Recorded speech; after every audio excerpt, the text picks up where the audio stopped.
Dopamine doesn't reward you for having something. It rewards you for wanting something. It spikes when you anticipate a reward, not when you get it. Think of dopamine like a credit card.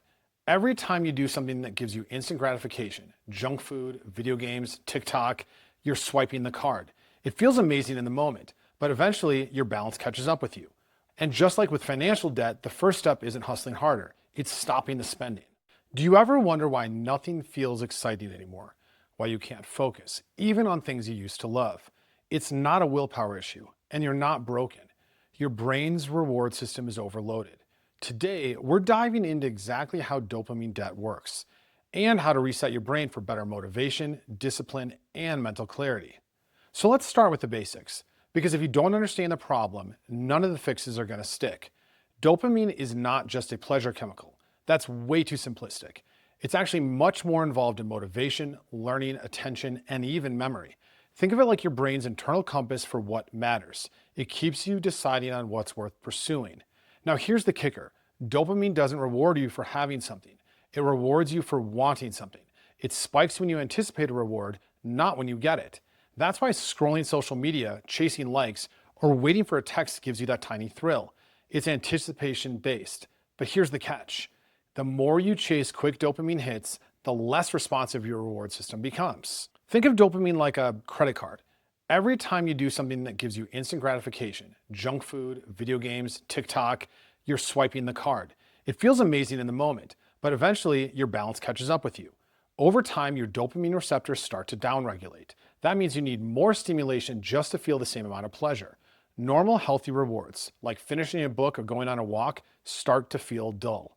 That's what researchers call the dopaminergic desensitization, and it's real. A 2011 study from Nature Neuroscience found that overstimulation of dopamine pathways actually reduces the density of D2 dopamine receptors over time.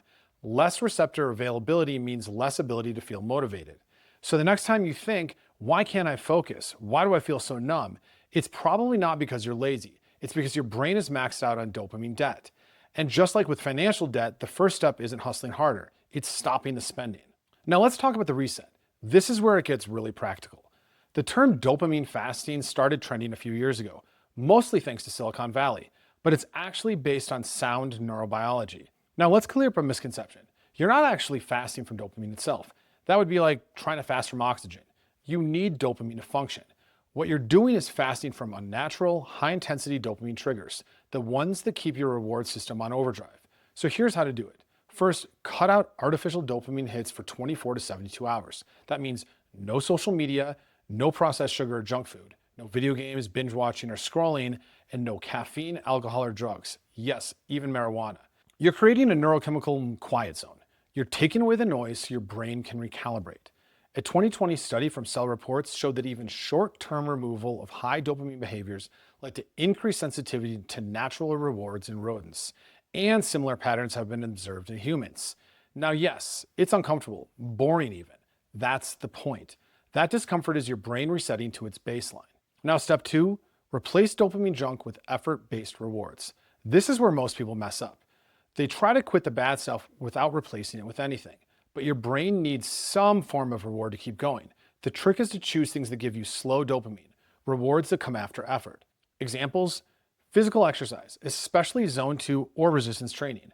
Read a challenging book, cold exposure like cold showers, meditation or deep work, and learning a new skill. These activities trigger something called dopamine by effort, and that's the sweet spot. You're training your brain to enjoy the process, not just the outcome. A 2015 study from the Journal of Neuroscience found that effort-based rewards increase striatal dopamine response more sustainably than passive rewards. So basically, hard things over time make you feel better. Who'd have thought? And step 3, you want to reintroduce stimulation strategically. So after your reset, you're not meant to go monk mode forever. Life includes some pleasure, but now the key is to use dopamine intentionally, like a tool, not a drug. And here's how. Use social media only during scheduled windows and with a maximum of 30 minutes. Use music, caffeine, or games as performance enhancers, not habits. And you want to gamify your work. Set micro goals, track wins, and use streaks. The goal is to avoid slipping back into passive consumption. Passive dopamine is the fastest way to rack up the debt again. So what are the common mistakes? Why do most people fail at dopamine resets? Now let's be honest. Most people don't make it through a dopamine reset. And it's not because it's too hard, it's because they approach it with the wrong expectations. So the first mistake, thinking one reset will fix everything. This isn't a detox tea. You're not gonna cleanse your brain in 48 hours. Resetting your dopamine system is more like physical therapy. It takes time, repetition, consistency. If you go right back to your old habits after a reset, you'll undo all your progress. The goal is to build new patterns, not just hit pause. Mistake two, replacing one addiction with another. This one's sneaky. People give up Instagram, but suddenly they're scrolling Reddit, or they quit video games, but binge podcasts all day. If it's passive, endless, and instantly rewarding, it's still debt. The brain doesn't care which slot machine you pull. And mistake three, not having a plan for the hard days. There will be days where motivation tanks, and that's normal. Your dopamine system is in rehab. Have fallback strategies. So go for a walk outside, journal your cravings, call a friend, or change your environment. But don't white knuckle it. Have tools ready. Okay, so now let's build a long-term framework, something sustainable. Think of this like budgeting your dopamine. Here's your dopamine maintenance checklist. One, you want to set daily dopamine boundaries. Limit social media to 30 to 60 minutes per day. No phone in bed or first thing in the morning. And use app blockers like Freedom, Opal, or ScreenZen. Two, prioritize effort-based rewards. Start your day with movement or deep work. Delay gratification. Reward only after focus sessions. And replace binge content with creative output. Things like writing, making, and building. Third, track your recovery. Journal how you feel after different activities. And notice which things drain versus restore your recovery. And lastly, use tools like Habitica or Notion to gamify consistency. And finally, protect the morning window. The first 90 minutes of your day set your dopamine tone. Avoid junk inputs. Train your brain to crave focus first, not chaos. A 2022 study in Frontiers in Psychology found that people who use their mornings for high focus, low stimulation tasks reported significantly higher motivation scores after just 3 weeks. This stuff works if you work it. All right, now let's bring it all home. If you feel unmotivated, unfocused, or emotionally flat, it's not a character flaw. It's chemistry. And the good news, chemistry can change. You don't need to give up technology or live in the woods, but you do need to respect your brain's biology. So here's what I want you to remember. One, dopamine isn't pleasure, it's pursuit. Learn to enjoy the chase. Two, overstimulation leads to desensitization. Your brain isn't broken, it's overwhelmed. Three, fasting from high dopamine behaviors gives your brain a chance to recover. Four, replace quick hits with effort-based rewards. That's where sustainable motivation lives.